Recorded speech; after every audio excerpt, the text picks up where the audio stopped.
How about making today opposite day? Now, what I mean by that is this idea had come from watching a SpongeBob episode. Now, it's unusual to take a business advice from SpongeBob, but if you don't know me, I am a big kid at heart, and it's not unusual for me, if the kids are watching SpongeBob, to pull up a seat and sit down and watch a couple of episodes with them, because I like the humour in it. I know it's daft, it drives my wife up the walls, but it's daft and I like it, and what can I say? I'm a SpongeBob fan. But in this episode of Opposite Day, what SpongeBob did was the complete opposite of what he would normally do. So if he was going to work, rather than walking to work forward, he would turn around and he would start walking backwards. Or if somebody said something to him, he would do the complete opposite of it. Now, how can you use that for your business? Now, Earl Nightingale tells a story about some man that was studying, or some scientist that was studying caterpillars. And what he did was he took a line of caterpillars who, out of their own kind of, the natural thing that they would do, they would follow each other. So what he did was he led them up onto the edge of, I think it was a flower pot or something like that, but he had led them up on the top of the flower pot, and we had this kind of long conga line of caterpillars that were just walking round and round in circles, and none of them would ever think about, are we doing the right thing? Should we be following this fella in front? Because we don't seem to be getting anywhere. But unfortunately, and I thought it was a little bit cruel, but the scientists kept the caterpillars walking around and around on the top of this flower pot, and they did that for like 3 days until eventually they died from starvation and exhaustion, because none of them stopped for a second and said, well, am I following the right guy? Does he know where he's going? And that's what happened. They ended up dying because nobody questioned it for a moment. They just kept constantly following the one in the front, following the leader. Now, a lot of people are like that in real life. They will follow the leader and they won't give any thought to, does this person know what they're talking about? Is this good advice? Where do they learn this advice from? Have they tried that advice themselves, or is it just something they've read in a book, or some theory that some lecturer or somebody came up that has no clue about marketing or sales or whatever? So unfortunately, that is what people do sometimes. Sometimes they will just follow the leader and never think about, does this person actually know what they're talking about? Because they're depending on the person in front of them for having done all the homework and knowing everything. But then you have to wonder then, the person that person is following, the person in front of them, are they any wiser? Or are they just following the person in front of them? So you may just be on this long conga line of people who are doing something who think that it is useful to them, but they could be following the wrong advice. And again, like those caterpillars, they're going round and round in circles and they're never making any progress. So what I want you to do today is, as like SpongeBob did in Opposite Day, think for a moment. I want you to step back for a moment and think, what would be the opposite of what I could do? Now, if we look at podcasts as an example, a lot of people will go ahead and buy the most expensive equipment. They will go do all these different things. They'll try and make it sound as professional as they can, whereas I'm just, again, buying all the most expensive equipment they can and maybe only doing one episode a month.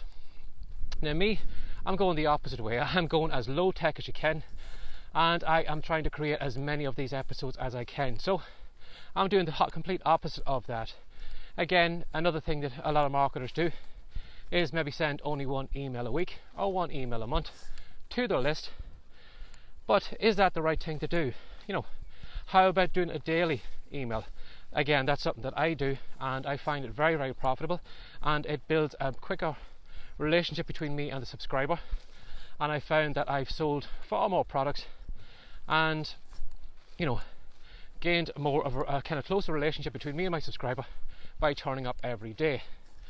Again, what else in your business are you following the herd from?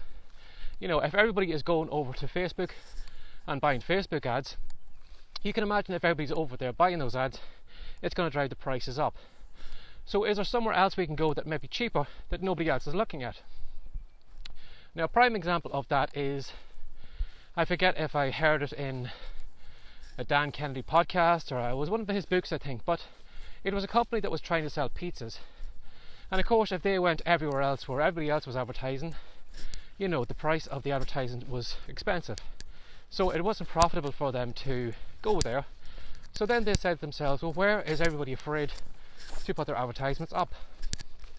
and they realised that porn sites were a place that people wouldn't be interested in advertising, because they'd want to distance themselves as much as possible from porn, and because of that then they weren't advertising on it.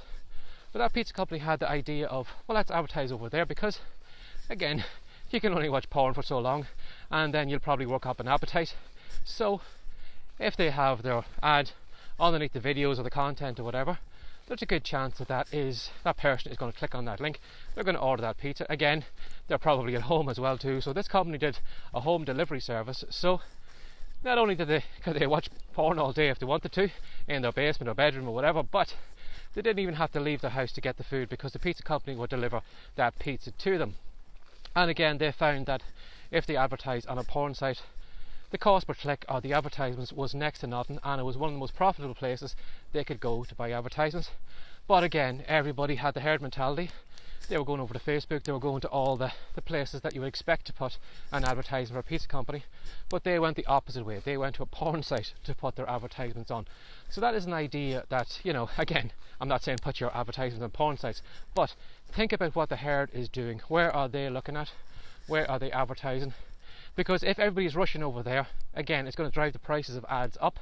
It's going to be more competitive. It's going to be harder to get in front of those people, compared to maybe going over to a porn site where you are the only pizza company that is advertising over there, so your costs are less.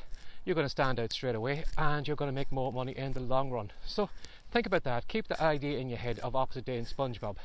What is the opposite of what you are doing? Again, not all of these ideas will be profitable, but at least you're testing new ideas, compared to maybe the herd that is just going around in a circle, following each other, and not giving any thought to, does the person in the front actually know what they're doing, or are they just following somebody else in a long conga line, and it's just leading us to a disaster or bankruptcy or whatever. So think about opposite day and see what you can come up with, and see does that help you out. So if you enjoyed this video, you'll find more if you do a search for the walkie-talkie tips, or if you are a podcast listener, it is as a podcast as well too. If you go over to iTunes and search for Writecom, that's WRITECOME.com, you'll find the podcast episodes over there. And as always, thanks for sharing your time again today. Take care and have a great day. Bye bye.